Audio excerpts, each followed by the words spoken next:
Halo, salam sehat. Apa kabar kawan? Semoga semuanya dalam keadaan sehat ya.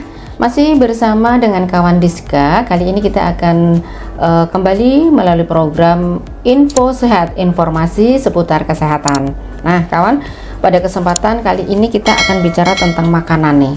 Rasanya asik juga ya kalau kita bicara tentang makanan. Nah, makanan memang asik untuk kita konsumsi. Namun ternyata dibalik semua di dalam pengelolaan makanan itu, ternyata kita harus memperhatikan, termasuk bagi para pedagangnya atau pengusaha makanannya. Nah, kawan, pada kesempatan kali ini kita ingin ngobrol terkait dengan sertifikat layak sehat.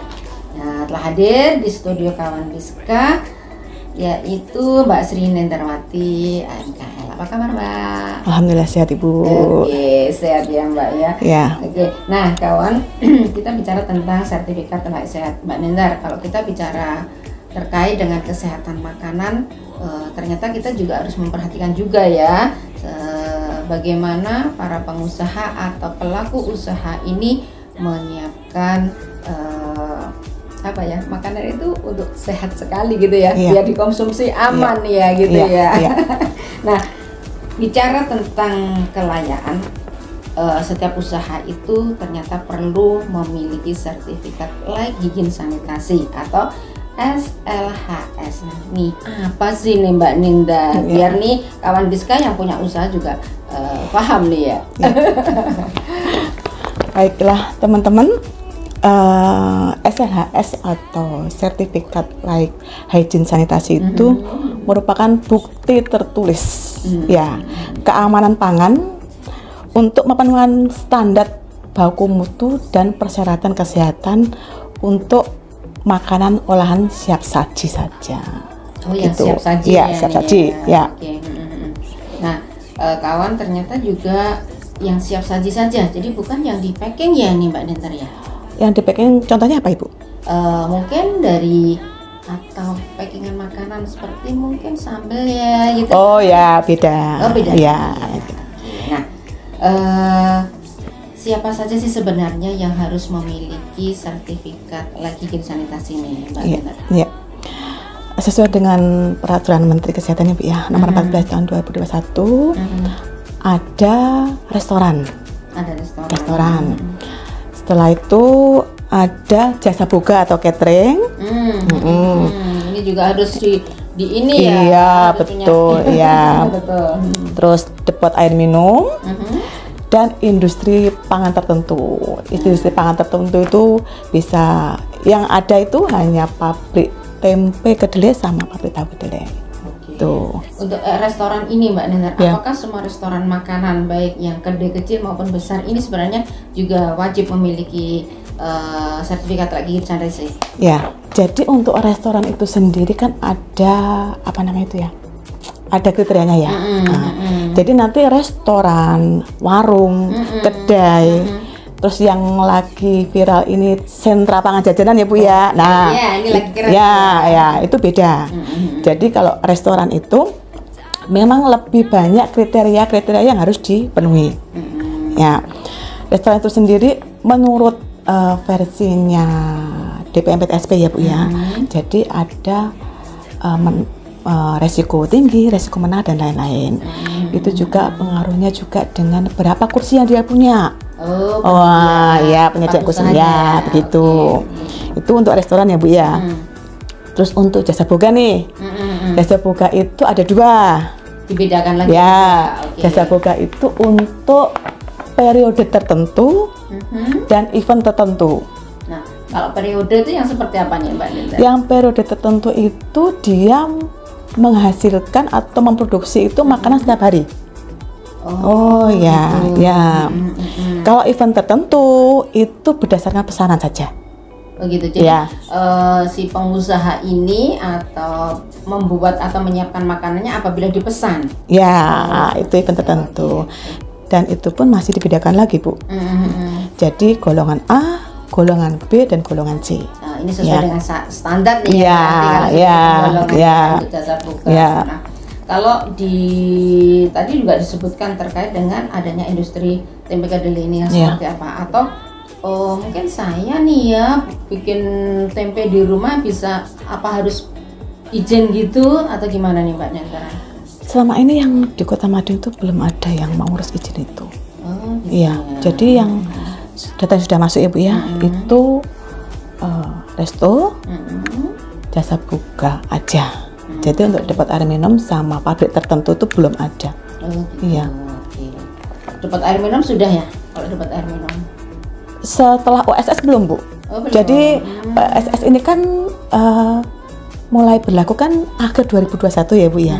Jadi untuk Kota Madiun dalam hal ini Dinkes itu memberlakukan OSS itu tahun 2022. Jadi sebelum tahun itu otomatis manual Bu. Jadi yang mengeluarkan nomornya itu dari Dinkes. Nah setelah manual itu memang ada beberapa sih dapat air minum yang mengurus.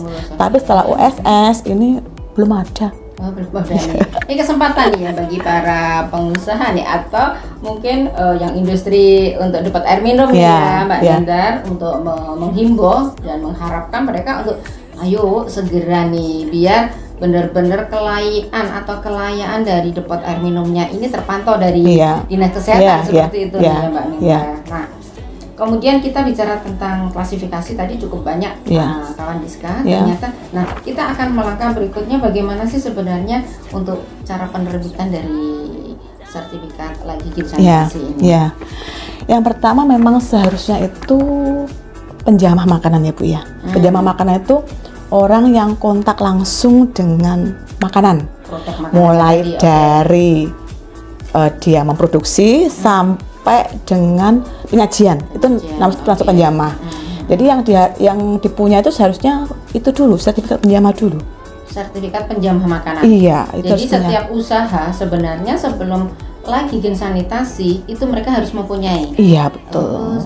Iya sebagai syaratnya itu. Dan itu untuk di Kota Madiun sendiri gambarannya seperti apa nih Mbak Nanda? Apakah tadi yang disebutkan ada catering, ada jasa buka atau dapat ini mereka sebagian besar ini sudah memiliki itu kah? Sudah.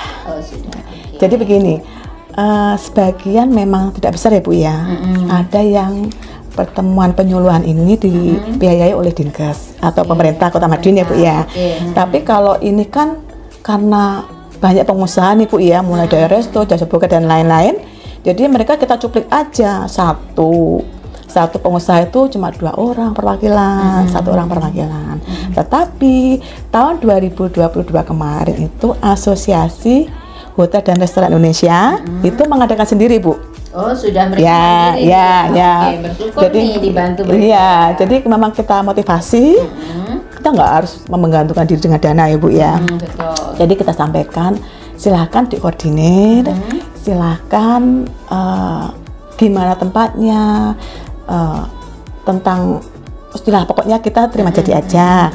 Nanti silahkan bersurat ke Dinkes permintaan narasumber. Oh gitu. Ya. Jadi mereka menyiapkan sembarang kali rampai nih. Iya gitu ya. Kemudian nanti terkait dengan bagaimana narasumbernya, materinya dan sebagainya, tinggal nanti dari Dinkes untuk dikontak seperti itu ya.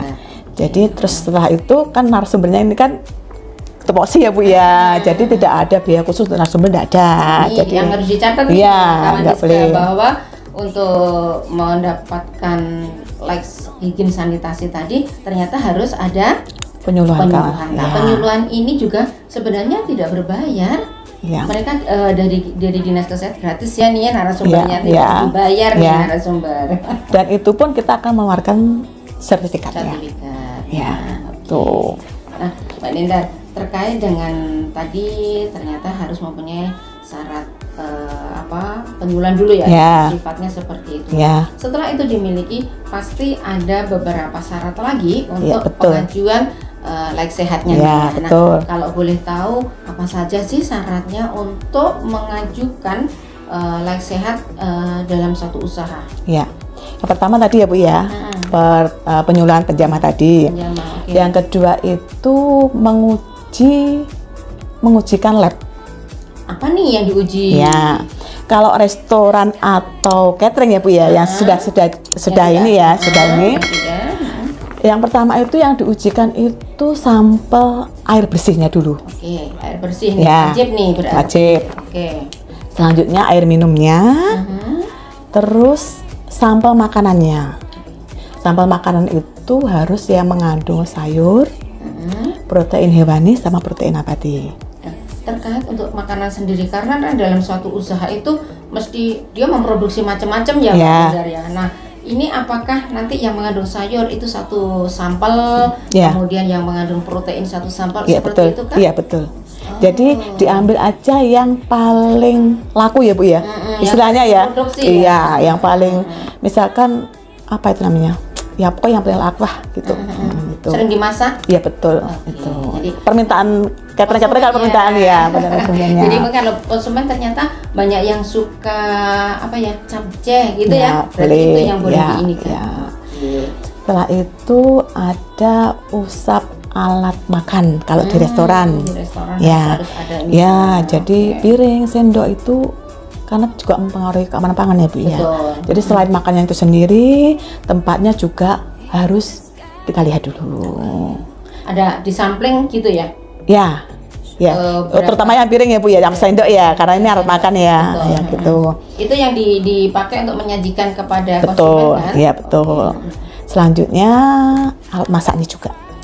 Ya, alat masak itu yang sering dipakai juga sih, misalkan teflonnya atau pancinya, itu seperti itu. Jadi ternyata tahap berikutnya, ternyata setelah mendapatkan sertifikat penyuluhan pangan sehat tadi ya Mbak Nindar, ternyata harus mengajukan beberapa sampling ya, sampling dari usahanya, mulai dari makanannya, hasil produksinya, kemudian alat yang digunakan, termasuk kepada para penjamahnya seperti itu. Betul. Jadi itu nanti untuk ujinya kan secara mikrobiologi ya Bu ya. Jadi perlu waktu pengaraman dan lain-lain. Jadi tidak bisa instan. Kadang-kadang saya mau cepet Bu, besok harus jadi ya, nggak bisa kayak gitu. Karena uji labnya itu sekitar 2 mingguan. Gitu. Nah, pertanyaan berikutnya nih, siapa yang harus mengambil sampling-sampling tadi? Karena bisa aja kan tak ambil sendiri, tak kirim sendiri. Nah, seperti apa nih Mbak Nindar? Persyaratannya nih. Jadi untuk laborat itu karena Kota Madiun belum punya ya Bu ya, Labkesda ya. Jadi biasanya kita arahkan ke terdekat. Bisa dengan Labkesda Ponorogo atau di Magetan ya. Jadi si pengusaha ini boleh memilih. Kalau misalnya dia usaha besar nggak mau ribet ya Bu ya, mereka boleh meminta tolong petugas dari Labkesda Ponorogo. Boleh ya, otomatis dengan tambahan ya Bu ya, tambahan tenaga ya, ada transportnya mereka. Tetapi boleh juga diambil oleh petugas. Jadi tidak boleh diambil sendiri ya Bu ya. Oh gitu ya. Iya. Kirain aku bisa ngirim sendiri. Nggak bisa. Nggak bisa ya. Karena itu memang harus steril ya Bu ya. Betul. Jadi kalau namanya steril itu nanti alatnya juga disteril dulu oleh laborat. Nah, jadi kita memperlakukan sampel juga harus dengan steril Bu. Jadi jangan sampai nih ya hasil jelek itu dari mana? Apakah dari alatnya yang nggak benar atau hanya petugasnya yang kurang benar untuk mengambil sampelnya gitu. Nah, syarat sudah dipenuhi nih. Nah, setelah itu langkah berikutnya Mbak Nindar? Ya, setelah itu bisa selesai Bu ya. Iya kan dua sudah dipenuhi nih. Ya, sudah dipenuhi. Satu lagi itu harus meng-IKL ya Bu ya, mandiri. Apa itu IKL? IKL itu inspeksi kesehatan lingkungan. Inspeksi kesehatan lingkungan secara mandiri. Iya, jadi formulirnya itu dari PMK ini juga. Jadi kita kasihkan kepada pengusaha, silakan menilai dirinya sendiri seperti apa saya itu. Ya, minimal yang bisa kita rekomendasikan itu 80% nilainya. Iya. Okay. Jadi kalau belum 80% tolong dilengkapi biar jadi segitu. Ya kan seperti itu. Kemudian setelah itu selesai siap, terus satu lagi untuk menyiapkan administrasinya. Ya. Ini secara administrasi berarti banyak berkas yang harus disiapkan dong. Ya. Oke, apa saja nih kalau boleh tahu? Yang pertama itu pengajuan ya, surat pengajuan kepada bukan Dinkes ya Bu ya, DPM PTSP. Oh, langsung ya? Ya, kepadanya itu DPM PTSP, Kepala DPM PTSP. Setelah itu ada formnya juga, sudah tinggal tinggal tanda tangan stempel dan lain-lain aja. Setelah itu diupload di OSS ya Bu ya. OSS itu bisa diakses ya semua masyarakat atau para pengusaha ini tadi ya? Bisa, ya. Setelah itu diupload itu dengan melampirkan tambahan berkas yang menyatakan bahwa dia itu punya usaha itu. Kalau misalkan CV ya bisa akte notarisnya boleh, KTP yang punya, NPWP dan lain-lain itu. Itu yang ada persyaratan yang lainnya ya. Oke. Nanti diupload di OSS. Proses verifikasi bahwa saya misalkan mengajukan OSS ini, saya sudah disetujui berapa lama? Butuh berapa lama nih Mbak Linda biasanya? Kalau berkasnya sudah lengkap, jadi tidak perlu kembalikan, memang ada ya Bu ya. Setelah mereka upload, Dinkes tugasnya memverifikasi nih. Betul. Ya, Dinkes itu memverifikasi apa-apa saja yang kurang lengkap. Gitu. Jadi setelah kurang lengkap itu kita info ke pengusahanya. Jadi kita kembalikan istilahnya berkasnya ya Bu ya. Kita kembalikan dulu. Nah, itu nanti kadang-kadang nih pengusaha ini dia santai, tidak segera memperbaiki, itu itu kan akhirnya jadi lama ini. Ya, kalau segera dilengkapi dan diinfokan kepada kita, otomatis dengan segera akan kita verifikasi. Tuh. Waktu terpanjangnya atau terpendek dulu deh. Waktu terpendeknya kalau semua berkas sudah sesuai, kemudian sudah diunggah di dalam OSS, berapa lama sertifikat itu bisa dikeluarkan? Minimal itu 3 hari ya Bu ya. Oh, keren. 3 hari nih kawan. Ya, itu pun kalau misalkan gini nih ya, karena kita merekomkan ya Bu ya. Betul. Ya, kita merekomkan saja. Ya, kadang-kadang terkendala Bukadinya masih tidak ya. Jadi kita nggak bisa 1 hari itu nggak bisa. Ya, jadi kita buatkan rekom dulu. Setelah rekom jadi ditandatangani oleh Kadinkes, nanti dikirim ke PTSP. Jadi kita sudah mengklik persetujuan bahwa pengusaha ini kita rekomendasikan untuk mendapatkan SLHS. Nah, terpanjangnya nih Mbak nih, terpendek. Nah, terpanjang itu berarti kan terkait dengan rata-rata para pelaku usaha itu di dalam pemunculan pengiriman berkasnya ini ada masalah nih. Terpanjangnya mereka merespon, kemudian segera memberitahu ke Dinas Kesehatan untuk verifikasi, kemudian bisa sekarang dibuatkan rekomendasi untuk ke DTPTSP itu berapa lama terpanjang yang selama ini pengalaman? Setelah berkas lengkap, maksimal 7 hari kerja. Tuh keluar ya. Ya, gitu. Kita tidak lama juga ya. Cepat juga nih. Keluarnya ini kan yang mengeluarkan kan dari DPPTSP ya Bu ya. Jadi sana juga apa itu namanya? Penandatangan secara elektronik ya Bu ya. Tidak harus muncul gitu. Jadi nanti bisa di-download langsung melalui aplikasi OSS hasilnya. Ya, jadi betul. Saya sudah keluar nih sertifikatku gitu kan. Dari situ sudah otomatis ya. Iya, betul.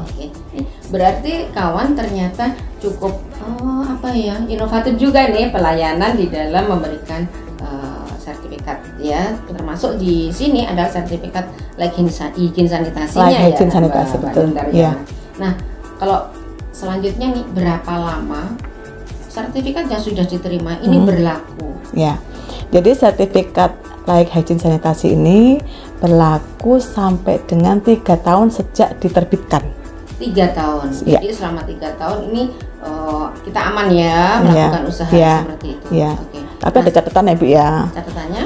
Nanti mentang-mentang sudah keluar seenak sendiri, tidak boleh ya Bu ya. Oh gitu ya. Nih catatan nih kawan Diska. Ternyata kalau sertifikat layak higienisnya sudah keluar, nih jangan terus sembarangan atau sembrono nih kalau orang Jawa ya, sembrono di dalam melakukan usaha. Tapi paling tidak tetap menjaga keamanan pangannya sendiri ya kan, karena ini juga merupakan suatu penghasilan bagi para pelaku usaha. Dan mereka kan melayani masyarakat umum.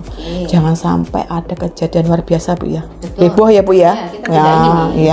Misalkan ada keracunan massal setelah makan inilah, itu ya berdampak kepada pengusaha itu sendiri. Nah Mbak Linda, kalau kita bicara tadi sudah layak, kemudian kita memesankan untuk tetap menjaga di dalam pengelola makanannya nih. Nah, ada ndak nih dari Dinas Kesehatan atau mungkin OPD lain yang melakukan pemantauan di dalam jangan sampai nih pelaku usaha nih teledor tadi, ada nggak nih controlling intinya gitu? Ya, sebenarnya itu dikembalikan kepada pemilik wilayah ya Bu ya.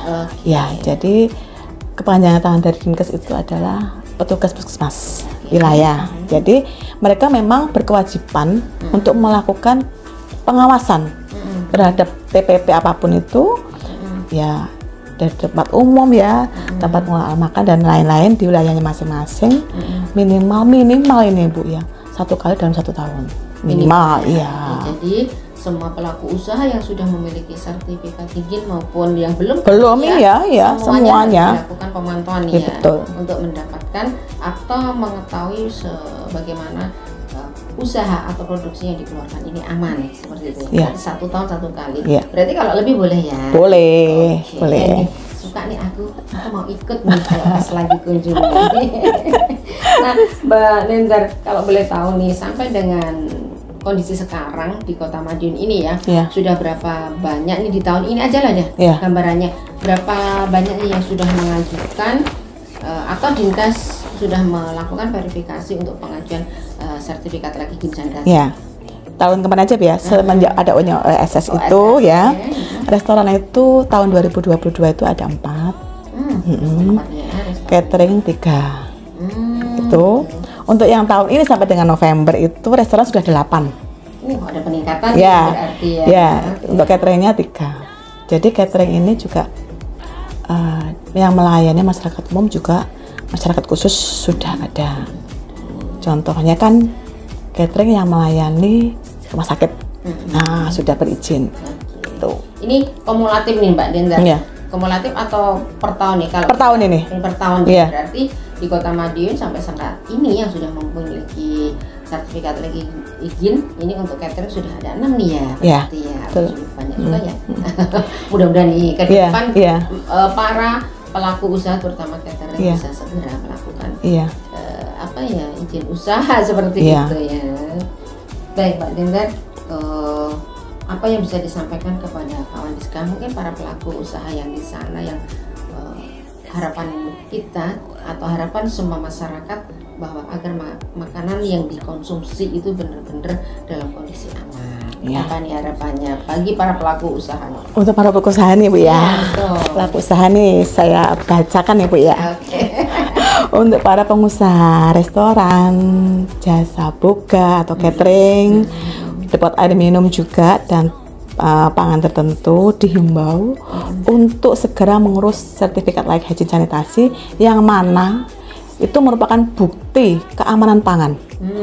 Ya, jadi usaha Anda itu terbukti aman kalau memang ada sertifikat ini. Penting sekali. Tuh. Dan juga kepada teman-teman puskesmas ya, semangat ya.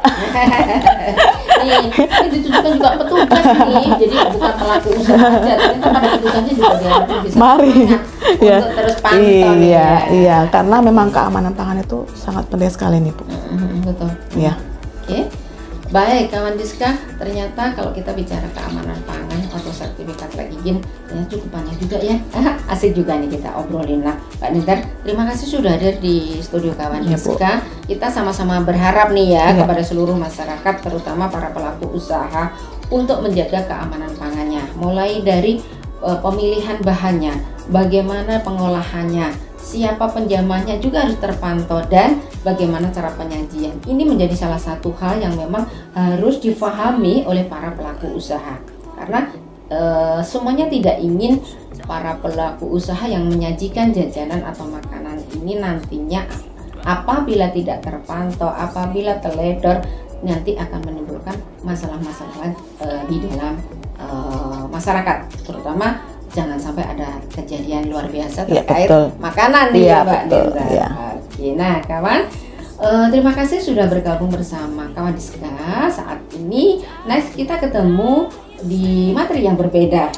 Tetap stay tune di @promkes Kota Madiun dan jangan lupa ya di subscribe di YouTube-nya kawan Diska. Tetap semangat, jaga kesehatan. Bye.